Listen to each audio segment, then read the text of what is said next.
Rena stood silently in the grand hallway, the marble floor gleaming beneath her feet, her once trembling hands now clutching a folder of property papers. She wasn't here to clean this mansion today. She was here to buy it. 3 years ago, this place was her battlefield of humiliation. Back then, Rena worked as a live-in maid for the affluent Sadie family.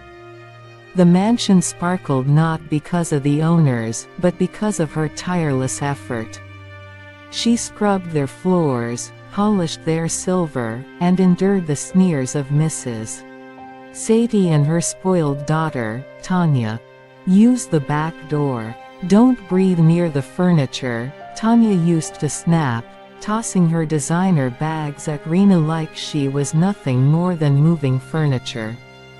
Every evening, Rena would retreat to the small servant quarters, her back aching, her pride bruised.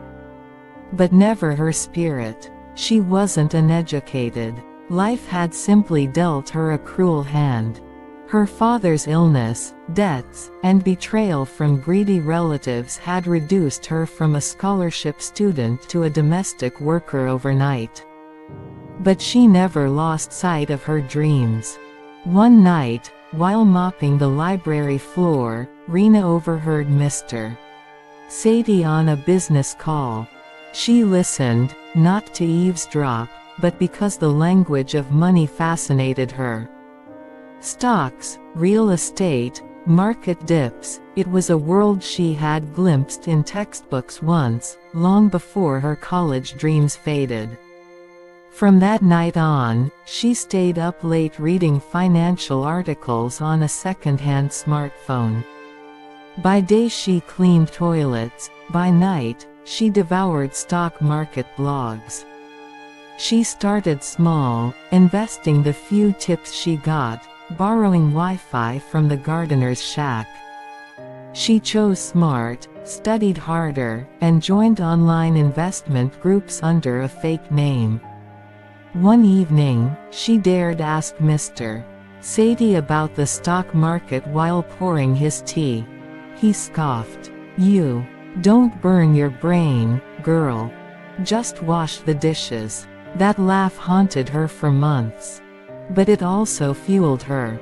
The real turning point came when Tanya posted a cruel video online, a prank, where she spilled juice on the carpet and filmed Rena's panicked cleanup for laughs. It went viral. Rena didn't cry. She downloaded the video, saved it as a reminder, and turned her pain into power. By the end of the second year, her portfolio had grown, one lucky crypto surge, a few clever trades, and some freelance virtual assistant jobs from the same rich people who'd never look her in the eye in real life. Rena became anonymous but unstoppable. She invested in undervalued properties, flipped a few, and grew her small capital into a business. No one knew the face behind our Invest Group, a rising property firm making waves in the city.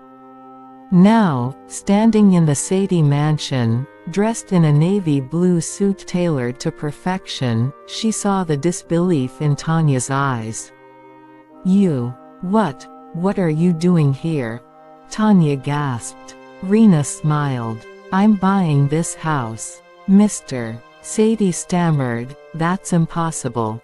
"No, what's impossible," Rena replied calmly, "is how you thought I'd stay at your feet forever." Silence. "I saw the listing. Bank auction. Bankruptcy's a cruel thing, isn't it?" she added, voice steady. They looked like ghosts, shadows of their former arrogance. "I didn't come for revenge," she said, handing the signed papers to the stunned broker. "But poetic justice. I won't deny, it tastes good." As she turned to leave, Tanya blurted, "You won't last in that world. You're still just a maid." Rena paused, her heels clicking on the marble. "I was a maid. But now, I'm a millionaire." And unlike you, I earned it all." With that, she walked away, not with anger, but with grace. Because revenge wasn't about destroying them.